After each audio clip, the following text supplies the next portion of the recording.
Você ouve agora o projeto Leitura Gazeta do Povo. Informação clara, conteúdo aprofundado e uma experiência que te acompanha onde você estiver. Quantas pessoas foram mortas pela ditadura cubana, da tomada de poder até hoje? Reportagem de Patrícia Junqueira, publicada pela Gazeta do Povo em 29 de setembro de 2021. Juan Owen Delgado, estudante cubano do ensino médio, tinha 15 anos quando sua família buscou asilo na Embaixada do Equador, em Havana, em 14 de fevereiro de 1981. O grupo era formado por 14 pessoas, incluindo 3 mulheres e 4 menores de idade. Eventualmente, a família foi presa e levada para a sede da Segurança do Estado Vila Marista, conhecido centro de tortura de Cuba. Depois de ter sido espancado e perdido parte de uma orelha, Juan foi mandado para casa, onde sua condição de saúde piorou, o que o levou a entrar em coma e morrer. O menino é uma das vítimas conhecidas e documentadas do governo vigente em Cuba desde 1959, quando o grupo revolucionário comandado por Fidel Castro tomou o poder após derrubar o ditador Fulgêncio Batista. No entanto, o número de pessoas mortas em consequência do regime instaurado por Castro é desconhecido. Estimar o número real é praticamente impossível, afirma Maria Verlau, cofundadora e diretora executiva do projeto Cuba Archive, que busca documentar de forma objetiva o custo em vidas da Revolução Cubana. O regime não deseja divulgar a contagem de corpos associada à sua repressão, explica Joseph Gonzalez, professor de estudos globais da Appalachian State University, nos Estados Unidos, sobre a dificuldade em fazer esse cálculo. Enquanto muitos autores buscam modelos matemáticos com poucos fundamentos, a organização de Verlau, sediada nos Estados Unidos, é considerada a mais meticulosa nesse sentido, por trabalhar baseada em documentos e relatos de sobreviventes. É um trabalho muito difícil, diz Verlau. O balanço mais recente considera 9.222 mortes, de 1º de janeiro de 1959 a 31 de dezembro de 2020, sendo 3.051 delas de execuções por fuzilamento. Atualmente, o número que mais me preocupa é o de pessoas que estão morrendo nas prisões. Sabemos que são muitas e que elas morrem porque não recebem atendimento médico, porque há muito suicídio e também porque os guardas as matam, diz Verlau. Ela explica que o projeto busca divulgar as consequências do regime na segurança das pessoas, além de criar a consciência de que a violência não é o caminho para a solução de conflitos em uma sociedade. Queremos disponibilizar informação verificável e confiável para que cada um tire suas próprias conclusões sobre Cuba. Gonzalez destaca que não existem critérios ou protocolos para definir quem pode ser considerado uma vítima da ditadura, além das pessoas mortas em conflitos armados e aquelas executadas pelo governo. Há inúmeros cubanos que morreram afogados tentando escapar da ilha. Não é claro como ou quando você deve começar a contar os corpos. Não há critérios prontos, diz o acadêmico. Justiça revolucionária. Imediatamente após a fuga de Batista, integrantes do exército derrotado, suspeitos de serem criminosos de guerra, foram capturados, submetidos a julgamentos sumários e, caso condenados à morte, fuzilados.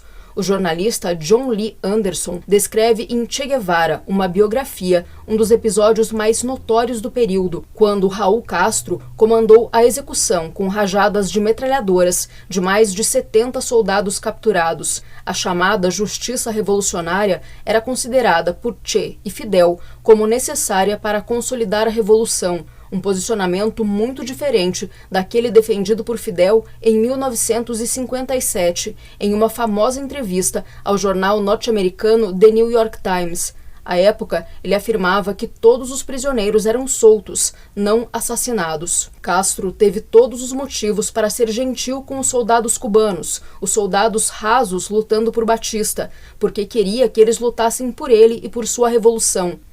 Ele queria que os soldados cubanos soubessem que, caso se rendessem, seriam bem tratados e teriam oportunidade de servir em seu exército. Depois da Revolução, as coisas foram muito diferentes, porque ele tinha motivos diferentes, diz Gonzalez. Conforme o regime se radicalizava, Castro foi perdendo aliados e a resposta era violenta. A família do menino Juan é um exemplo.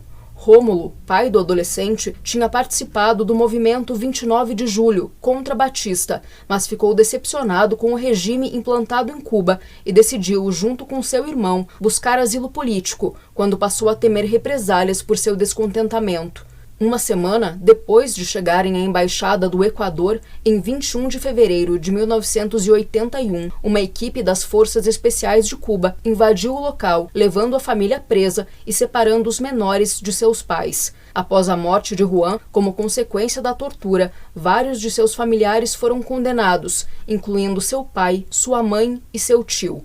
As discussões sobre a ditadura de Castro se politizaram muito rapidamente, com defensores e críticos fervorosos de ambos os lados, explica González. A perseguição a opositores que haviam sido aliados não era uma novidade no governo Castro. O primeiro presidente de Cuba após a Revolução, Manuel Urrutia, renunciou em julho de 1959 por não concordar com a radicalização de Fidel e trocou a ilha pelos Estados Unidos, onde morreu em 81. Mortos no mar. Um dos maiores desafios é contabilizar as pessoas que morreram ao tentar fugir de Cuba em embarcações improvisadas rumo aos Estados Unidos. A falta de informação sobre essas pessoas impossibilita sua identificação e contagem. Às vezes não ficamos sabendo nem seus nomes, explica, destacando que tampouco é possível chegar a esses dados por Cuba. As pessoas que tentam fazer esse trabalho no país acabam presas e as famílias dos desaparecidos não querem colaborar porque tem medo do governo. O cientista político Rudolf Joseph Hummel, estudioso de genocídios e reconhecido por ter cunhado o termo democídio para se referir a mortes em massa causadas pelo próprio governo de um povo, divulgou em 1987 estimativas do número de mortos pelo regime de Fidel, variando de 35 mil a 141 mil naquela época, mas são números baseados em modelos matemáticos. Nós temos o que podemos documentar, diz Verlau, sobre os números usados por sua organização. O trabalho começou há 20 anos, com a análise de listas e livros, especialmente dos anos 60. Alguns desses documentos continham problemas, como duplicação de casos, e o refinamento da lista só foi possível com o uso de ferramentas eletrônicas nos últimos anos. Ao longo dos anos, limpamos nossos arquivos, buscamos fontes primárias e usamos ferramentas para encontrar e apagar os registros repetidos, explica. Um dos desafios de Verlau é investir na pesquisa sobre quantas pessoas morreram como consequência da intervenção de Cuba em outros países, como em guerras na África e em guerrilhas na América do Sul. Provavelmente não seria possível fazer uma lista nominal, mas poderíamos estimar os números, e seriam centenas de milhares de mortes, diz ela. O custo em vidas perdidas desse governo é muito alto. Você ouviu a reportagem Quantas pessoas foram mortas pela ditadura cubana, da tomada do poder até hoje, publicada pela Gazeta do Povo. A leitura é de Cristina Cessiucchi.